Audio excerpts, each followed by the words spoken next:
There's something about people with zero friends that immediately triggers assumptions. People think they must be lonely, socially awkward, bitter, or broken in some way. It feels easy to categorize them, to put them into a box that explains their distance. But what if that assumption is completely wrong? What if the silence you see isn't emptiness, but something far more complex, something intentionally built? Because the truth is, not everyone who stands alone is abandoned. Some people step away quietly, not because they failed at connection, but because connection failed them in ways no one ever noticed. And that's where the story begins, not with who they are now, but with who they used to be. There was a time when they tried, a time when they showed up, opened up, trusted, and believed that closeness could be safe.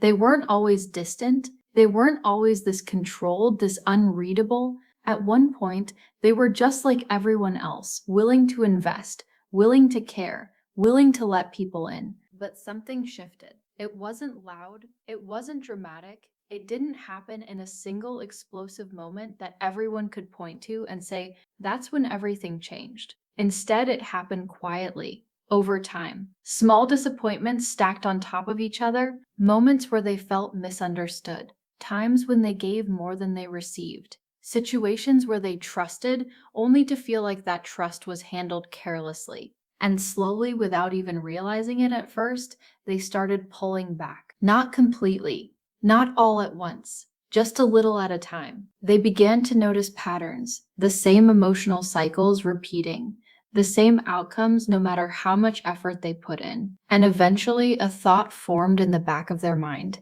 a thought that felt uncomfortable at first, but slowly started to make sense. What if it's better this way? What if distance isn't a loss, but a solution? That's when things changed in a way no one else could see. Because from the outside, it just looked like they became more quiet, more selective, less available, but on the inside, something deeper was happening. They weren't just withdrawing from people, they were restructuring how they experienced connection entirely. And here's the part most people never understand. The silence isn't empty. It's calculated, it's intentional, it's protective. Because underneath that distance is an arrogance. It isn't a lack of care, it isn't indifference. It's something much more uncomfortable to admit. It's fear. Not the obvious kind of fear, not the kind that makes someone panic or run in a visible way. It's a quieter fear, a more controlled fear. The kind that doesn't scream, it whispers. The kind that doesn't react, it prepares. It's the fear of being seen too clearly, the fear of being understood and then mishandled, the fear of letting someone close enough to matter and then losing control over how much they can affect you. Because when you've experienced even subtle emotional damage enough times, you stop fearing loud heartbreak. You start fearing the quiet kind, the kind that creeps in slowly, the kind that makes you question yourself, the kind that doesn't leave visible scars, but changes how you trust everything. And once that fear settles in, something inside you adapts. You stop moving toward connection automatically. You start analyzing it, you start questioning it, you start protecting yourself from it before it even has a chance to hurt you. And that's why friendships to someone like this don't feel simple. They don't feel light or effortless. They feel like risk, not because people are always dangerous, but because vulnerability is. Because once someone has access to you, they have impact. And when you've learned that impact can be unpredictable, inconsistent, or even painful, you don't take that lightly anymore. So instead of chasing connection, you begin filtering it. You don't trust easy conversations. You don't trust instant closeness. You don't trust surface level bonds that seem to form without depth. Because to you, that kind of connection feels unstable. It feels temporary. It feels like something that could disappear just as quickly as it appeared. And if there's one thing you've learned, it's that temporary connections often leave the most confusing damage. So you set a standard. A quiet, invisible standard that most people don't even realize exists. If it's not real, it's not worth it. If it's not deep, it's not safe. If it's not consistent, it's not something you can rely on. And here's the problem with that standard. Very few people meet it, which means over time, your circle doesn't just get smaller, it disappears. Not because no one is around you, but because no one feels right enough to let in. And that's how someone ends up with zero friends. Not because they were rejected, but because they became incredibly selective. Selective to the point where almost no one qualifies.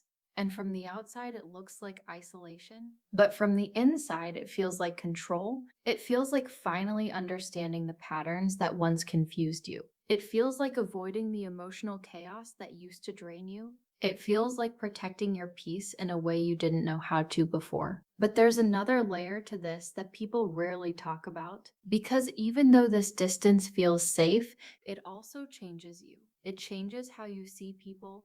It changes how you experience connection. It even changes what you expect from relationships. You start noticing things other people ignore, small inconsistencies, subtle shifts in behavior, unspoken intentions behind words. You begin reading between the lines constantly, even when there's nothing obvious to read. And while that awareness can feel like strength, it also creates distance. Because when you see too much, it becomes harder to feel comfortable with less. When you notice every flaw, every inconsistency, every potential red flag, you don't relax into connection. You stay alert. You stay slightly detached. You stay in control. And the more you do that, the more social interaction starts to feel exhausting. Not because you don't understand people, but because you understand them too well. Every conversation becomes something you're analyzing. Every interaction becomes something you're interpreting. And even when nothing is wrong, your mind doesn't fully switch off. It stays active, observing, processing, anticipating. And that kind of mental engagement drains you. It makes even simple social situations feel like effort. It makes casual friendships feel like work. It makes emotional closeness feel like something that requires too much energy for something that might not even last. So instead, you choose something else, something quieter, something more predictable, something that doesn't require you to constantly adjust, react, or interpret. You choose solitude, not as a punishment, not as a last resort, but as a form of relief. Because in solitude, there's no confusion, no mixed signals, no emotional unpredictability, no need to analyze anything. It's just still. And that stillness feels better than the chaos you learn to avoid. So when people look at someone like this and think they must be lonely, they miss the point entirely. Because loneliness isn't always about being alone. Sometimes it's about being surrounded by people who don't feel right. And once you've experienced that enough, being alone doesn't feel like a loss. It feels like peace. But here's where it gets deeper and where the psychology becomes darker in a way most people don't expect. Because even though this lifestyle feels controlled, peaceful, and intentional, it's still built on something unresolved. Not weakness, not failure, but a decision that came from pain. A decision to avoid risk by avoiding connection. A decision to stay safe by staying distant. And while that decision protects you, it also limits you because the same walls that keep chaos out also keep connection out. The same awareness that helps you avoid the wrong people also makes it harder to accept the right ones. And the same independence that gives you strength also makes it difficult to let anyone support you, which means over time something subtle starts to happen. You don't just avoid people. You adapt to a life without them. You become comfortable not relying on anyone. You become used to handling everything internally. You become skilled at managing your own emotions without external input. And eventually, you don't even feel the absence of friendship the way others expect you to because you've replaced it with something else. Control, stability, predictability, and peace. But that peace comes with a quiet cost. One that doesn't always show up immediately, one that doesn't feel obvious in the beginning. Because at first, it just feels like you figured something out that others haven't. It feels like you've escaped the emotional chaos that everyone else keeps getting pulled into. It feels like you've mastered distance in a way that protects you. But over time, that same distance becomes your default, not just your choice. And that's where the real question begins to form. Is this truly who you are now? Or is this who you became to survive what you went through? And that question doesn't leave you easily. It lingers in the background, quietly, almost like something you're not supposed to look at directly. Because the moment you do, the moment you actually sit with it, It starts to challenge everything that currently feels safe. Because if this isn't who you truly are, then what does that mean? It means the distance you've built, the solitude you've mastered, the emotional independence you rely on might not just be a preference, it might be a response that worked so well, so effectively that it became part of your identity. And that realization is uncomfortable because now it's no longer just about other people being unreliable or draining or inconsistent.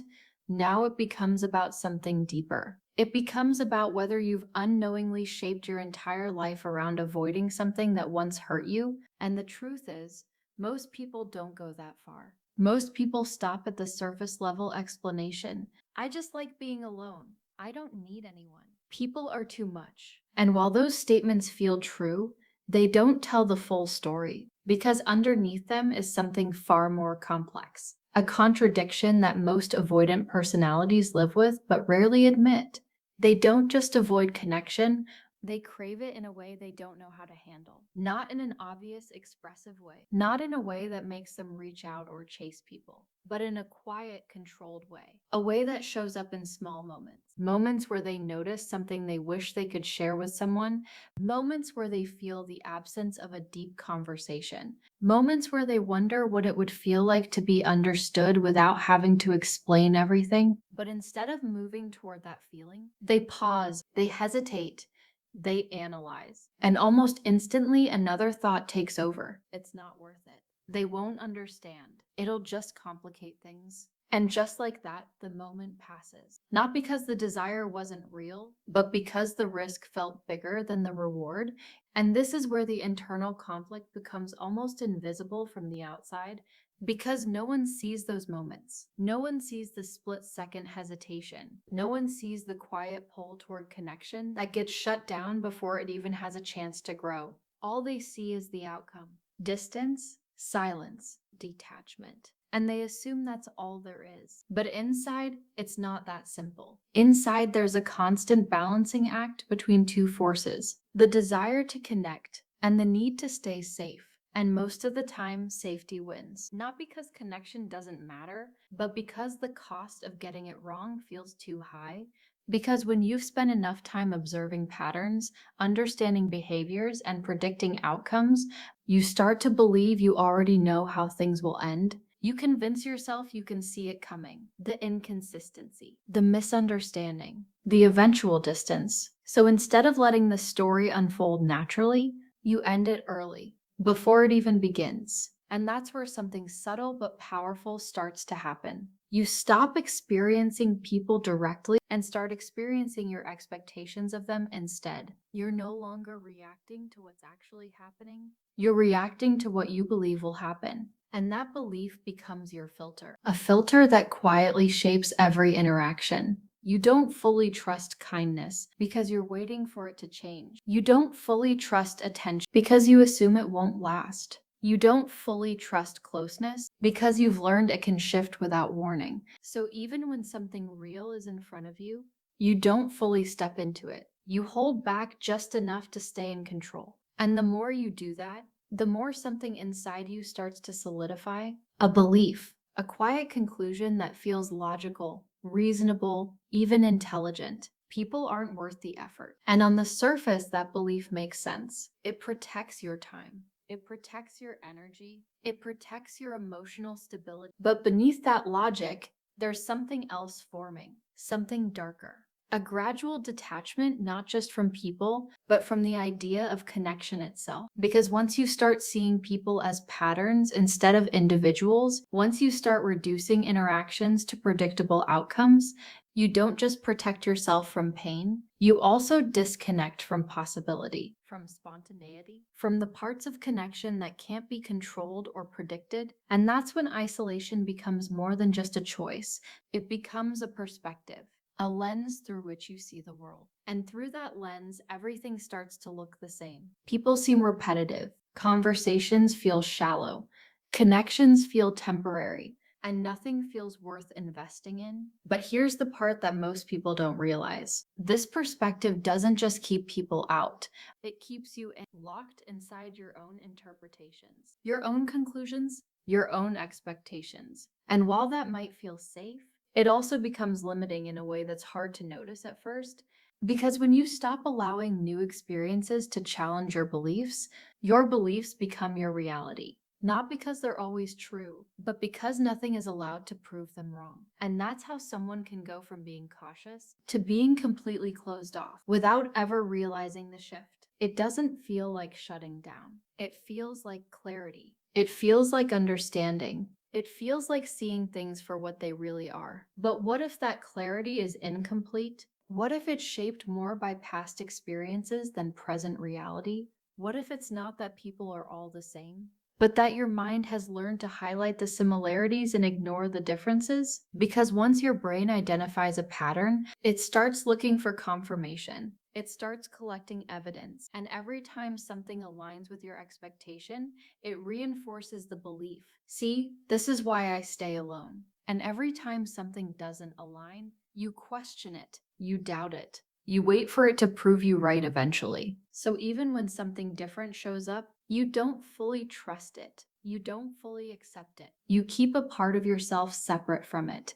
just in case. And over time, that just in case becomes permanent. It becomes your default setting, a constant state of emotional distance that protects you, but also prevents you from fully experiencing anything real. And this is where the psychology turns into something most people would never expect. Because from the outside, it looks like strength. It looks like independence. It looks like someone who doesn't need anyone. But on the inside, it's something much more complex. It's someone who has trained themselves not to need anyone. Someone who has conditioned their emotions to rely inward instead of outward. Someone who has replaced connection with control so effectively that they no longer recognize the difference. And that's why the idea of having zero friends doesn't feel as heavy as people think it should, because it's not experienced as loss. It's experienced as stability, as peace, as freedom from the unpredictability of others. But here's the truth that quietly sits underneath all of it. Humans aren't built to operate completely alone. No matter how strong, self-aware, or independent someone becomes, there's still a part of them that was designed for connection. A part that doesn't disappear, even if it's ignored. And when that part is consistently pushed down, avoided, or overridden, it doesn't vanish. It adapts. It becomes quieter, more subtle, more hidden, but it's still there. And sometimes it shows up in ways that are hard to explain. A random feeling of emptiness that doesn't seem to have a clear cause, a sense that something is missing, even when everything feels under control. A moment of awareness where the silence feels heavier than usual. Not overwhelming, but noticeable. And in those moments, the question comes back, not loudly, not dramatically, but clearly enough to be felt. Is this really enough? And that question doesn't have an easy answer. Because on one hand, you've built a life that protects your peace. You've eliminated chaos. You've removed unpredictability. You've created stability in a way most people struggle to achieve. But on the other hand, you've also removed something else. Something that can't be controlled, predicted, or fully understood. Something that requires risk. Something that requires openness. Something that by its very nature challenges the walls you've built. And that something is real connection. Not the shallow kind, not the temporary kind, but the kind that actually reaches you, the kind that sees you, the kind that doesn't just exist on the surface. And that's where the tension begins. Because now it's no longer about whether people are worth it or not. It becomes about whether you're willing to step outside of what feels safe to find out. And that's not an easy decision, because stepping outside of that safety doesn't just mean letting people in, it means letting go of control. Letting go of certainty, letting go of the belief that you already know how things will go. And for someone who has built their entire emotional structure around avoiding unpredictability, that feels like the biggest risk of all. So instead, most stay where they are, in the quiet, in the control, in the distance, telling themselves it's enough, telling themselves it's better this way. And maybe in some ways it is, but that doesn't change the deeper truth that continues to exist beneath it all, that the same mind that protects you from connection is also the one keeping you from experiencing. And that realization, It doesn't hit all at once. It doesn't come crashing in like some dramatic awakening that suddenly changes everything. It comes quietly, almost uninvited, in moments where you're not distracted. In moments where there's nothing to analyze, nothing to manage, nothing to control. Just you and the stillness you've created. At first, that stillness feels like peace, just like it always has. Predictable, calm, safe. But then something shifts, not in your environment, in your awareness. Because for the first time, you're not just experiencing the quiet, you're noticing what's missing inside it. And that's where things start to feel different. Not wrong, not overwhelming, just incomplete. Like something important exists just outside your reach, and you can't quite touch it, but you can feel that it's there. And instead of immediately pushing that feeling away like you usually do, you sit with it, even if just for a moment longer than you're used to. And in that moment, something uncomfortable begins to surface. Not fear, not anxiety, but truth. A truth that doesn't accuse you, but also doesn't let you hide. That maybe this version of you, the one that has mastered distance, isn't the full version of who you are. That maybe somewhere underneath the control, the awareness, the independence, there's still a part of you that hasn't been fully expressed. A part that didn't disappear. It just got quieter over time. Because it wasn't safe to be loud. And once you start noticing that part, something inside you shifts again. Because now the silence doesn't just feel like peace, it feels like something you've chosen at the cost of something else. And that's when the internal conflict deepens in a way that's hard to ignore. Because now it's not just about avoiding people, it's about questioning yourself, questioning the version of you that you've spent so much time building, the version that feels strong, controlled, and untouchable, but also slightly disconnected. And this is where things get complicated. Because part of you wants to stay exactly where you are, where everything is predictable, where nothing catches you off guard, where your emotions remain steady because nothing external is influencing them. But another part of you, the quieter part, starts asking different questions. Questions that don't have immediate answers. What if not everyone is the same? What if I've been filtering out something real without realizing it? What if I've gotten so used to protecting myself that I don't know how to experience anything else anymore? And those questions don't feel comfortable because they introduce uncertainty. And uncertainty is exactly what you've spent so much time avoiding. But here's the thing. Avoiding uncertainty doesn't eliminate it. It just moves it. It moves it from the outside world into your internal world. So instead of dealing with unpredictable people, you're now dealing with unpredictable thoughts, unanswered questions, quiet doubts that don't go away just because you ignore them. And over time, those doubts start to do something subtle but powerful. They begin to challenge your certainty, the same certainty that once made everything feel clear and controlled. The same certainty that told you distance was the best choice now starts to feel incomplete. Not wrong, just not fully true anymore. And that's when something even deeper begins to happen. Because once certainty starts to crack, possibility enters. Possibility that maybe your past experiences shaped your perspective more than you realized. Possibility that maybe you've been seeing patterns, but not the full picture. Possibility that maybe connection isn't as predictable as you've convinced yourself it is. And that possibility feels dangerous, not because it's bad, but because it opens a door you've kept closed for a long time. A door that leads back to vulnerability, back to unpredictability, back to emotional exposure. And even though part of you is curious, another part of you immediately reacts. It tightens, it pulls back, it reminds you of everything you've already learned, everything you've already seen, everything you've already decided. This isn't worth it. This will just lead to the same outcome. You're better off staying where you are. And for a moment, that voice feels convincing again, familiar, safe. But something has changed. Because now there's another voice. Quieter, but present. A voice that doesn't argue aggressively. It doesn't try to overpower the fear. It simply asks, how do you know? And that question is different.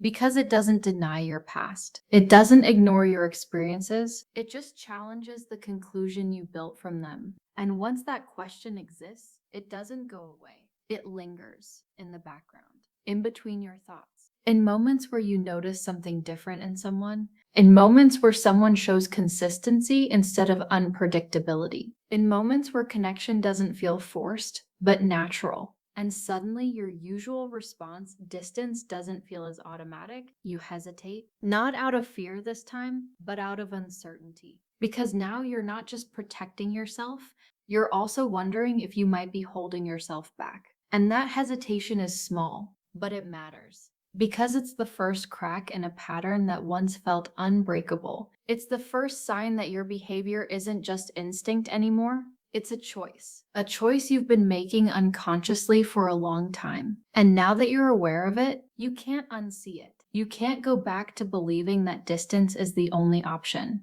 Because now you've seen the possibility of something else. And that possibility changes everything. Not immediately, not dramatically, but gradually, because awareness doesn't force action, it creates tension. Tension between what feels safe and what might be real. And living in that tension isn't easy, because it requires something you've avoided for a long time. Sitting in the unknown, not rushing to a conclusion, not defaulting to distance, not immediately shutting something down just because it feels unfamiliar. And for someone who has built their entire emotional structure on control, that feels uncomfortable in a way that's hard to explain. Because now you're not just dealing with other people, you're dealing with yourself in a new way, a way that doesn't rely on automatic defenses, a way that doesn't immediately retreat, a way that allows space for something different to exist. And that space is where everything starts to shift. Because in that space, you begin to notice something important. Not everyone triggers the same response. Not every interaction feels draining. Not every person feels unsafe. And that realization is subtle, but powerful, because it breaks the idea that everything is predictable. It introduces variation, nuance, difference. And once you see that, you can't fully go back to seeing everything as the same. But here's where it gets even deeper. Because recognizing that not everyone is the same doesn't automatically make connection easy. It just makes avoidance less certain. It removes the absolute nature of your distance and replaces it with something more complex. Choice. And choice comes with responsibility, because now when you pull away, you know it's not just because that's how things are. It's because you decided to, and that awareness changes how you experience your own behavior. It makes it harder to justify automatic detachment. It makes it harder to ignore moments where you could have stayed but didn't. Moments where you could have explored something but chose not to. And those moments start to accumulate, not in a way that overwhelms you, but in a way that makes you think. Think about what you might be missing. Think about what you've been protecting yourself from and whether it's still necessary. Because the truth is, the strategies that once protected you might not be serving you in the same way anymore. They worked when you needed them. They helped you regain control. They gave you stability. But now, they might also be limiting your growth, limiting your experiences, limiting your ability to feel something beyond what you've already defined as safe. And realizing that isn't easy, because it means acknowledging that the same system you built to protect yourself might now be the thing holding you back. And that creates a different kind of fear. Not the fear of being hurt by others, but the fear of staying exactly where you are, of never experiencing something deeper, of never finding out what connection could actually feel like if you allowed it. And that fear doesn't push you to change instantly. It doesn't suddenly make everything easy, but it plants something, a question, a possibility, a quiet shift in how you see yourself and how you see others. And once that shift begins, it doesn't stop. Because now every interaction becomes slightly different, not because the world changed, but because you did, even if just a little. And sometimes that little change is where everything begins. That beginning doesn't look dramatic, it's quiet, almost invisible. It shows up in small pauses, in moments where you would usually pull away, but don't. For the first time, you're not just reacting, you're choosing. And that choice feels heavier because it forces you to face the question you've been avoiding. What happens if you stay? There are no guarantees, no certainty. But something shifts. You interrupt the pattern. And in that interruption, even the smallest moments begin to change. A slightly longer conversation, a little honesty, less distance than before. And instead of panic, you feel awareness and something new, curiosity. You're no longer completely sure of your old conclusions. And that uncertainty, uncomfortable as it is, becomes the space where growth begins. Because not every interaction turns out the way you expected. Some feel neutral, some feel easy, and a few feel different. So instead of pulling away, you pause, you observe. And in that space, you experience something unfamiliar but calm, connection without pressure. Now, distance isn't automatic. It's something you control, flexible, not rigid. And that shift changes everything. You start trusting yourself, not that nothing will go wrong, but that you can handle it if it does. And slowly, your perspective softens. Connection no longer feels like just a risk, it becomes a possibility. A possibility that maybe there's more for you than just staying safe.